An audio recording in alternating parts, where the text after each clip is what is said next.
नमस्कार दोस्तों, मैं श्रवण आप सभी का स्वागत करता हूं अपने YouTube चैनल परीक्षा रात्रि पर। आज हम एक नया टॉपिक जो कि काफ़ी इम्पोर्टेंट है, जो मुगल काल है, इसे शुरू करने जा रहे हैं। तो आप सभी बने रहिए, कॉपी कलम निकालिए, नोट करते रहिए और साथ ही समझते रहिए। साथ ही जो भी आपके फ्रेंड हैं और वो पढ़ना चाहते हैं, उसे आप जो है कि इस वीडियो का लिंक शेयर कर दीजिए ताकि वो भी बेहतर तैयारी कर सके। तो शुरू करते हैं। देखिए, ये जो मुगल काल है, इसको हम दो पार्ट में बांट कर पढ़ेंगे। देखिए कौन कौन सा दो पार्ट है।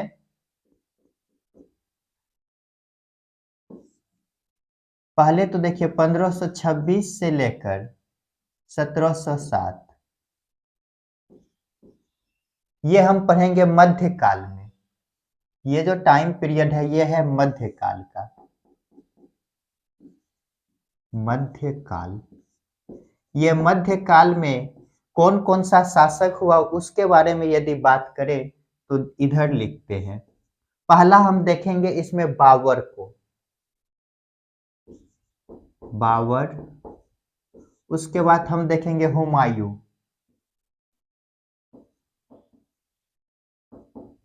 हुमायूं के बाद देखेंगे हम अकबर को,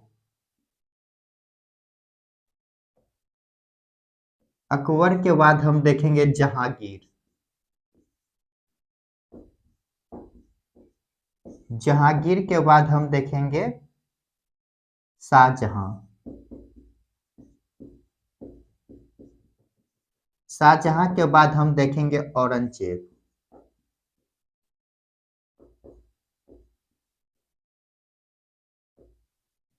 ये हम देखेंगे मध्यकाल में, अर्थात 1526 से 1707 के बीच। इसके बाद अगला पार्ट हम देखेंगे 1707 से लेकर 1858। ये हो जाता है उत्तर मुगल काल,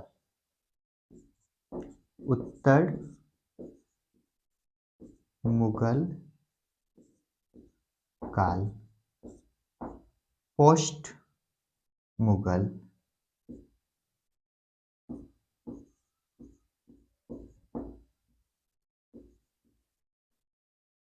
ये जो पोस्ट मुगल है उसमें हम क्या देखेंगे, 1807 से 1857 तक के बारे में देखेंगे।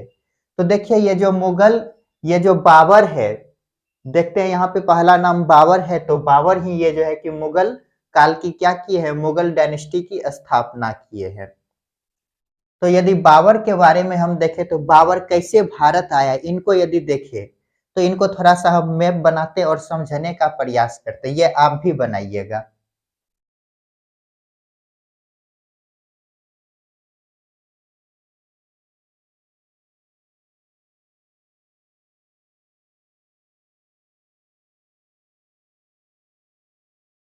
इसका जो है कि जन्म कहाँ होता है, तो मध्य एशिया में, मध्य एशिया के फरगना, उज्बेक। उज्बेक से ये कहाँ आते हैं, काबुल। काबुल आया उज्बेक से। उसके बाद ये काबुल से आते हैं दिल्ली सल्तनत,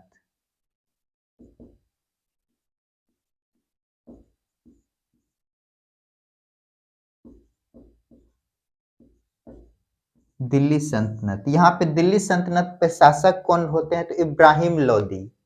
कौन है शासक, इब्राहिम लोदी।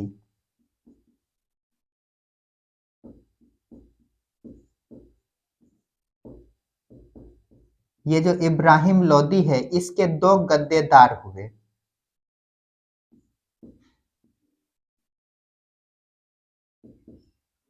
ये दो गद्देदार कौन है, तो देखिए चाचा,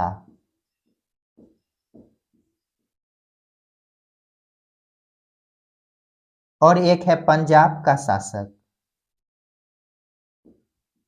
पंजाब। इसका चाचा जो है आलम खां,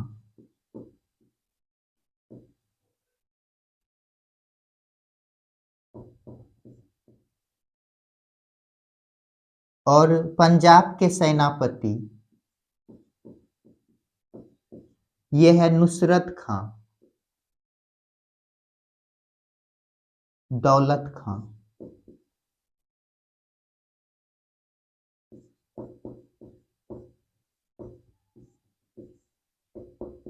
ये नुसरत खां और ये जो दौलत खां है, अर्थात चाचा और पंजाब के सेनापति, इन दोनों ने मिलकर यहाँ पे क्या होता है, ये जो इब्राहिम लोदी है, हिस्सा देने में हिस्से इब्राहिम लोदी अधिक रखते हैं और इसे कम देता है अपने सैनिकों को। इस कारण ये वो संतुष्ट होकर के बाबर को क्या किया, इनवाइट, ये बाबर को क्या किया, इनवाइट। जब ये बाबर को इनवाइट किए तो बाबर आया, बाबर आए और इब्राहिम लोदी को मारकर यहाँ पर मुगल काल की स्थापना किए। और ये यहाँ पे एक सवाल पूछा जाता है, ये जो इब्राहिम लोदी है, युद्ध स्थल में मारा जाने वाला पहला शासक है, जो किसके द्वारा मारा गया, तो ये बाबर के द्वारा मारा गया। तो हम ये बैकग्राउंड देखें, यहाँ पर मुगल काल की स्थापना कैसे हुआ, तो इनको एक बार देखते हैं, उसके बाद बाबर के बारे में इंपॉर्टेंट पॉइंट देखेंगे। तो देखिए, हम मुगल काल में हम कैसे पढ़ेंगे, ये जो मुगल काल है इसको हम दो चरणों में पढ़ेंगे। पहला हम देखेंगे क्या, तो मध्यकाल अर्थात मध्यकालीन इतिहास जो है, इसमें मुगल काल से रिलेटेड किस किस शासक को देखना है, जिसका टाइम पीरियड कब से है, तो 1526 से 1707 एडी, 1526 से 1707। इसमें देखिए किस किस शासक को देखेंगे, बाबर देखेंगे, हुमायूं, अकबर, जहांगीर, शाहजहां और औरंगजेब। ये हम किस काल में देखेंगे, मध्य काल में, अर्थात 1526 से 1707 के बीच। इसके बाद हम जो है इससे आगे 1707 से 1858 ये हम देखेंगे उत्तर मुगल काल, जिसे पोस्ट मुगल कहते हैं। ये आधुनिक आधुनिक इतिहास का विषय है। इसमें हम इन सभी इसके आगे जो भी शासक हैं उसे देखेंगे। तो अब हम देखते हैं ये बाबर कैसे भारत आया। यदि भारत बाबर की यदि बात करें तो इसका जन्म कहाँ होता है, जन्म मध्य एशिया,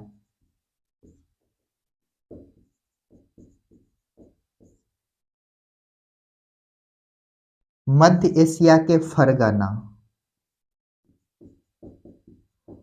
इसका जन्म कहाँ हुआ, मध्य एशिया के फरगना में। जैसे ही ये शासक बने तो उज्बेक पर अधिकार, पहले उज्बेक पर अटैक किया, उसके बाद काबुल पर हमला कर इसे, काबुल को जीत कर इसे क्या किया, राजधानी बनाया, राजधानी कैपिटल बनाते हैं। उसके बाद ये यहीं पर रहते हैं और इब्राहिम लोदी के दो गद्देदार आलम खां और पंजाब के सेनापति दौलत खां, ये दोनों जो है इसे इनवाइट किया, आइए आप जो है कि इब्राहिम लोदी को मारिए। जैसे ही इसे इनवाइट किया तो ये आते हैं और इब्राहिम लोदी को मारकर दिल्ली सल्तनत को समाप्त कर मुगल काल की स्थापना किए। तो इसको जल्दी से नोट कीजिए, इसके बाद आगे देखते हैं।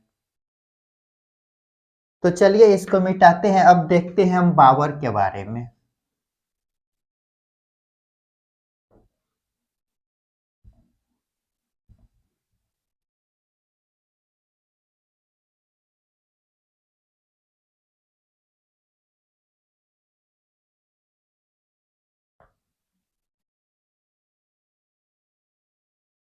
हेडिंग दीजिएगा बाबर।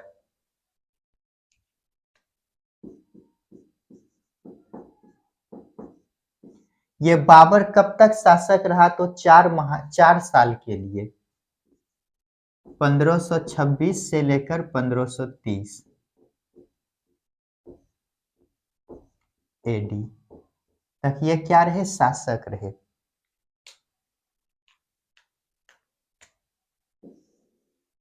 इसके बारे में यदि हम इंपॉर्टेंट पॉइंट देखें तो इसका जन्म कहाँ हुआ है, जन्म फरगना के मध्य एशिया में,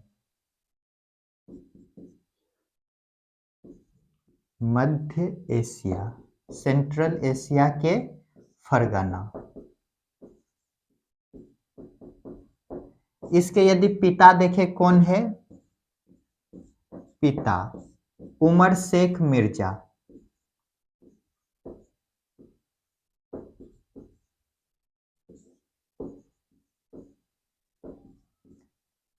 ये तैमूर का वंशज है, तैमूर का वंशज।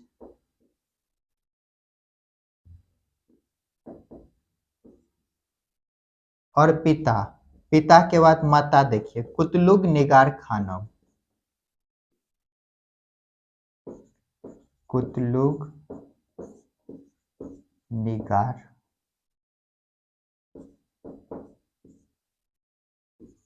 खानम, ये चंगेज का वंशज है।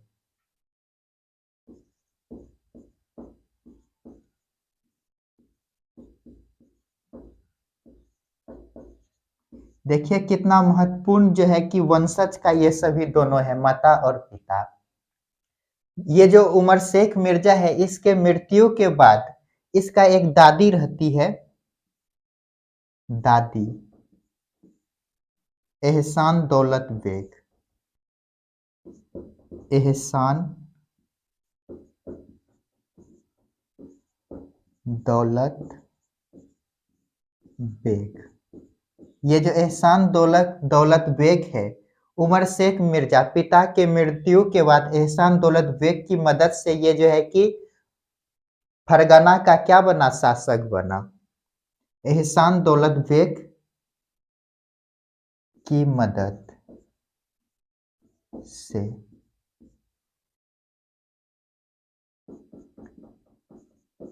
पिता के मृत्यु के बाद, पिता के मृत्यु के बाद कब बना ये शासक, 1494 एडी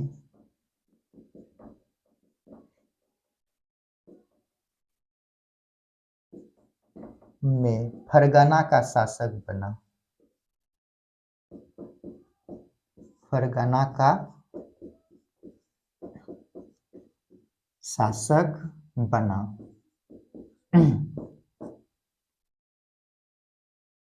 तो देखिए यहां तक हम क्या देखे, हम इसका जन्म कब होता है, तो देखिए यहाँ पे जन्म भी लिख देते हैं, 1483, 1483 एडी में कहाँ हुआ है, मध्य एशिया के फरगना में। और यहाँ देखिए 1494 में क्या बने, फरगना का शासक बना। ये कितने वर्ष में शासक बने, तो 11 वर्ष में, 11 वर्ष की आयु, 11 वर्ष की आयु में ये क्या बनते हैं, शासक बनते हैं। तो देखिए इसके बारे में हम क्या देखें, ये बाबर जो है, बाबर इसका शासन काल कब से कब तक है, तो 1526 से लेकर 1530, मात्र 4 वर्ष। ये 4 वर्ष में ही बड़े बड़े काम किए। पहले देखिए इसका जन्म कब होता है, तो 1483 एडी में। कहाँ हुआ, तो मध्य एशिया के फरगना में। कहाँ होता है, मध्य एशिया के फरगना में इसका जन्म हुआ। और इसके पिता यदि देखे तो उमर शेख मिर्जा, ये किसका वंशज है, तो तैमूर का वंशज है। और इसके माता यदि देखे तो कुतलुग निगार खानम, ये चंगेज का वंशज है। दोनों ये जो है कि महत्वपूर्ण जो है कि वंशज के पुत्र और पुत्री हैं। और इसके दादी यदि देखे तो एहसान दौलत बेग, ये जो एहसान दौलत बेग है, इसे शासक बनाने में काफी मदद करते हैं। कैसे करते हैं, जब पिता की मृत्यु हो जाती है तो एहसान दौलत बेग अपने मदद करके 1494, मात्र 11 वर्ष की आयु में क्या किए, फरगना का बाबर को शासक बनाया। जब शासक बने जिस वर्ष, इसी वर्ष ये समरकंद पर अटैक किया। उनको अभी देखते हैं, पहले इनको नोट कीजिए। तो चलिए इसको मिटाते हैं, अब आगे देखते हैं।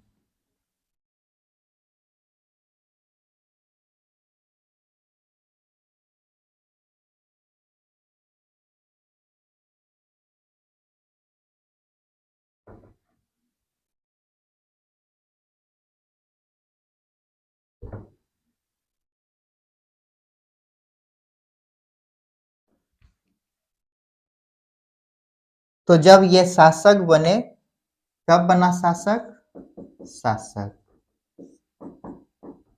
1494। और शासक बनते ही ये क्या किए, अटैक किया।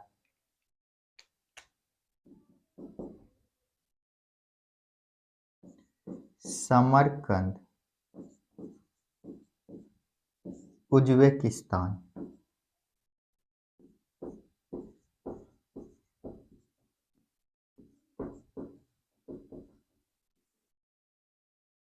पर अटैक। जब अटैक किए तो इन्होंने ये जो है कि समरकंद मध्य एशिया पर कई बार अटैक किए और इसे असफलता ही हाथ लगा। तो कब किया, तो पहले देखिए 1494। 1494 में जब अटैक किए तो ये असफल रहे, असफल। उसके 3 साल बाद फिर इन्होंने प्रयास किया, 1497। और इस बार इन्होंने यहाँ पर 100 दिन के लिए शासक बना, 100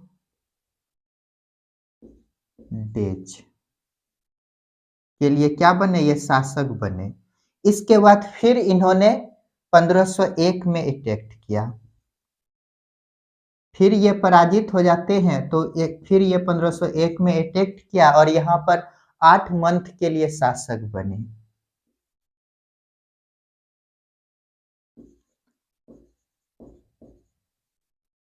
8 मंथ के लिए क्या बने, ये शासक बने। फिर जो है कि 1502 में 1502 में सेवानी खां उज्बेक ने इसे, बाबर को अर्थात इसे पराजित किया। सेवानी खां उज्बेक ने बाबर को पराजित किया।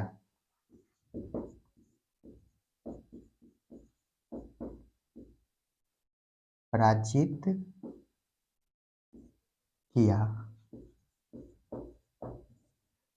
जब इसे असफलता ही हाथ इधर लगने लगे समरकंद में, तो इन्होंने इस रास्ते को छोड़कर अगला रास्ता देखा। किधर देखा, तो भारत की ओर देखा। तो देखिए इसने 1504-5 में काबुल पर अधिकार किया।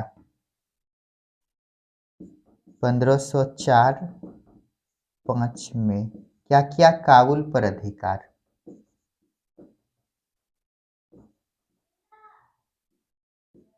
काबुल पर अधिकार। जब काबुल पर अधिकार किया तो इसे राजधानी कैपिटल बनाया,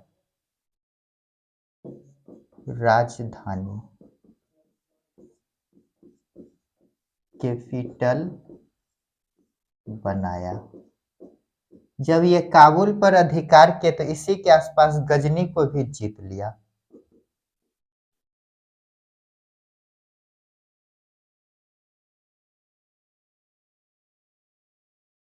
और इसके बाद 1519 में बागोर व भेरा का युद्ध इन्होंने लड़ा भारत के विरुद्ध।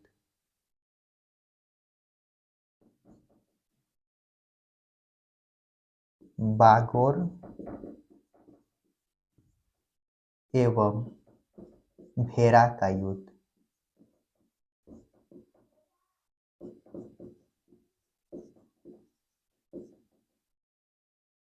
ये जो बागोर व भेरा का युद्ध है, ये भारत के विरुद्ध लड़ा गया प्रथम युद्ध है। तो इसको यहाँ पर हम लिखते हैं, इसी के आगे आप सभी लिखिएगा, भारत के विरुद्ध लड़ा गया प्रथम युद्ध। और यहाँ पर देखिए क्या किया इन्होंने, तोप का प्रयोग किया। फर्स्ट टाइम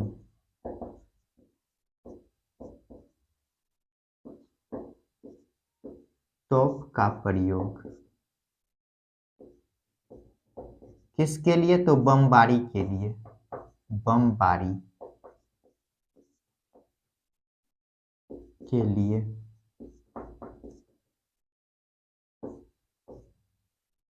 इस समय जो है कि भारत जो है कि तोप से काफी अनजान थे। तो देखिए यहाँ तक क्या देखते हैं हम, क्या देखे, जब ये शासक बना, कब बना शासक? तो 1494 में। किसकी मदद से? एहसान दौलत बेग दादी की मदद से। जब पिता की मृत्यु हो गए तो ये शासक बने 11 वर्ष की आयु में। जैसे ही ये शासक बने उसी वर्ष ये समरकंद उज्बेकिस्तान पर अटैक किया और यहाँ पर इसे काफी बार क्या हुए, वो सफलता हाथ लगे, लेकिन इन्होंने हार नहीं माना। पहला देखिए 1494 में ये असफल आक्रमण किए। उसके बाद 1497 में 100 दिन के लिए ये शासक बने। उसके बाद 1501 में 8 महीने के लिए ये शासक बने। उसके बाद 1502 में सेवानी खां उज्बेक ने इसे पराजित कर दिया। तो देखिए ये यहाँ पर कितने बार पराजित हुए, लेकिन ये हार नहीं माने। उसके बाद इसे जब लगने लगा कि इधर मेरा गुजारा नहीं है, तो ये भारत की ओर देखे। तो देखिए इन 1504-5 में ये कहाँ कहाँ पर अटैक किया? काबुल पर, और इसे अधिकार कर इसे राजधानी बनाए। यहाँ पे क्या हुए, इसे ये जो है कि सफल हुए। तो देखिए यहाँ पर देखिए असफलता मिलने पर हमें जो है कि छोड़ना नहीं है, उसके विरुद्ध हमें क्या करना है? लड़ना है अच्छे से, ताकि हमें सफलता मिल सके। देखिए यहाँ पर इसे कितना असफलता मिला, लेकिन इसे सफलता भी मिले, यहाँ से हमें मोटिवेशन भी मिलता है। तो देखिए फिर देखिए 1519 में बागोर व भेरा का युद्ध लड़ा। ये जो है कि भारत के विरुद्ध लड़ा गया प्रथम युद्ध है। उसके बाद यहाँ पर फर्स्ट टाइम क्या हुए? तोप का प्रयोग किया बमबारी के लिए। यहाँ तक नोट कीजिए और आगे देखते हैं। तो चलिए इसको मिटाते हैं और आगे देखते हैं।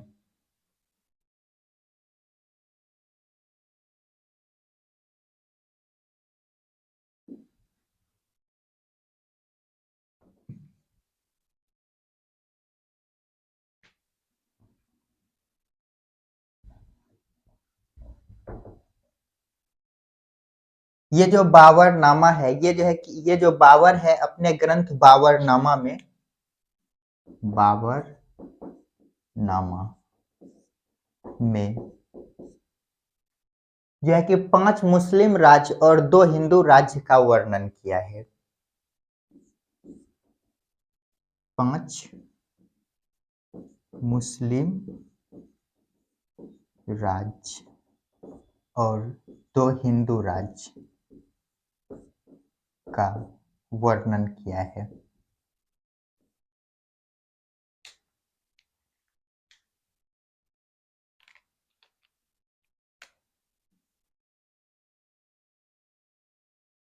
हिंदू राज्य यदि देखें तो मेवाड़ और विजयनगर, विजयनगर